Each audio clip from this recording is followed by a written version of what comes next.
Varanasi cantt railway junction पर आज rail कर्मचारी के द्वारा विशाल धरना प्रदर्शन का आयोजन हुआ।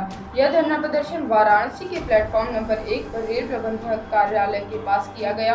यह धरना प्रदर्शन नॉर्दर्न रेलवे मेंस यूनियन के बैनर तले किया गया। धरना प्रदर्शन के दौरान रेल कर्मचारियों ने केंद्र सरकार के मुर्दाबाद के नारे लगाए।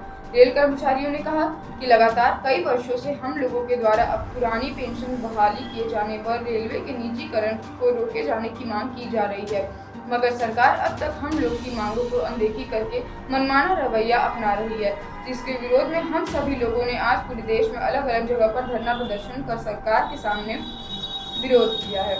निजीकरण को रोके जाने की मांग की जा रही है, मगर सरकार अब तक हम लोगों की मांगों को अनदेखी करके मनमाना रवैया अपना रही है, जिसके विरोध में हम सभी लोगों ने आज पूरे देश में अलग अलग जगह पर धरना प्रदर्शन कर सरकार के सामने विरोध दर्ज कराया है। आगामी बजट में हम लोगों की मांगे हैं कि सरकार पुरानी पेंशन की बहाली करे व लगातार रेलवे के निजीकरण किए जाने की प्रक्रिया को बंद करे। यदि सरकार ने हम लोगों की मांगों को नहीं माना तो जल्द ही पूरे देश में बड़े और व्यापक स्तर पर विशाल धरना प्रदर्शन व रणनीति बनाकर बड़ा व्यापक प्रदर्शन किया जाएगा।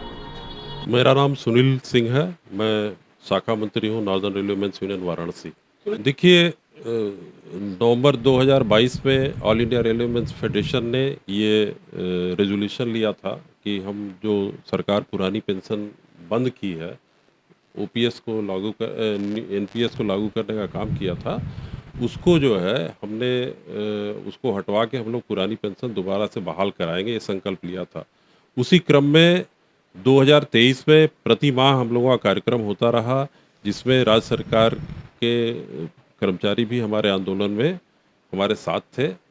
और आपको मालूम है कि अभी बजट सेशन होने जा रहा है। जो बजट इस साल का था वो अंतरिम बजट आया था चुनाव के होने के नाते, तो अब ये हम लोग सरकार को एक चेतावनी फिर से देना चाहते हैं कि हमारा आंदोलन ख़त्म नहीं हुआ है, हम लोग इसको आखिरी दम तक लड़ने का काम करेंगे। आप इस बजट में देखिए कि ओपीएस की बहाली कैसे हो सकती है। उसी लिए ये देखिए, सरकार चाहे जिसकी हो, चाहे कांग्रेस की हो, चाहे भाजपा की हो, चाहे जो भी हो, इनकी नीयत ये नहीं है कि ये रेल कर्मचारियों या सरकारी कर्मचारियों का जो सामाजिक सुरक्षा का मामला है, जो बहुत गंभीर विषय है, उस पे ये लोग कोई सकारात्मक निर्णय दें। अभी चुनाव में देखा आपने, किसी पार्टी ने अपने मैनिफेस्टो में उसको डालने का काम नहीं किया।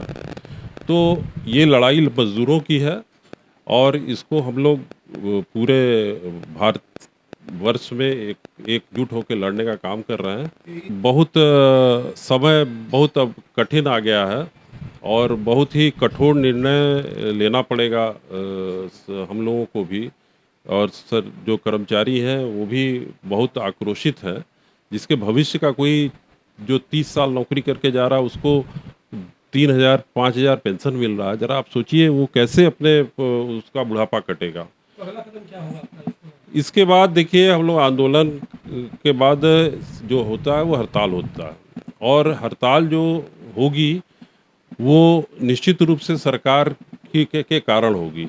हम लोगों ने पूरा मौका इनको दिया कि आप जो है अपने उसको दोबारा से विचार करें और सामाजिक सुरक्षा कर्मचारियों को देने का काम करिए।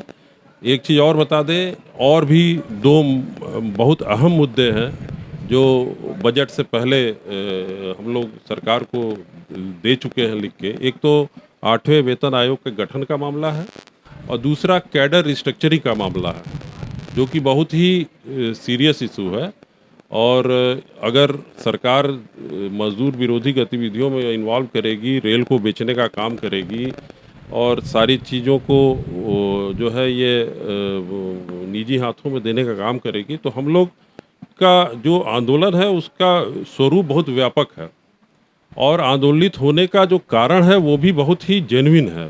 हम लोग कोई गलत मांग वांग नहीं कर रहे हैं, बहुत ही जेन्युइन मांग को लेकर के हम लोग सरकार के सामने खड़े हैं।